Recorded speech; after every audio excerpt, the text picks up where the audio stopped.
ছেলে মানে আগুন, তারা প্রত্যেক দিনই চা পড়ার লেগা। আর তারা ভাবেও কিন্তু যে প্রচুর পড়তে হইব, এটা ভাববে। হ্যাঁ, তারা বাড়ির যা রাত্রে যাওয়ার পরে বইলে হবো আর পরে দেখা যায় যে ফোনে ডাক মারছি, কি রে তুই হেন বইলে কি করস, বাদে হিরা বাসি বইয়ের বাড়া যা। বইয়ের বাড়া যাওয়ার পরে বাদে হিরা বার তার খিদা লাগবে ওঠে, ভাত টাত খাইলো। খাওয়ার পরে দেখা যাইলো যে হিরা বার আইসি, ফরাত বইলো। বয়ার পরে দেখা যায় তার চোখ হিরা বার করতেছে, মানে চোখ মুঞ্জা যাইতেছে। মুঞ্জে যাওয়ার পরে ভাবে যে আচ্ছা আজকে ঘুমাইয়া পড়ি, তাহলে কালকে হিরাও করবো আমরা। এটা কই হ্যাঁ দেখা যায় যে তারা হিরা হুত্যা ঘুমাই ওঠে।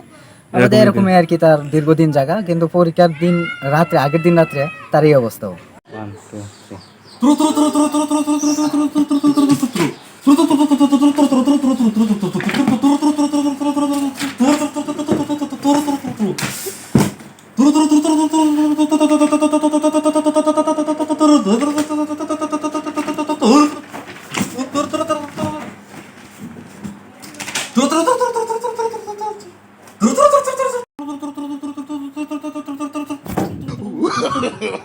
No, no, no.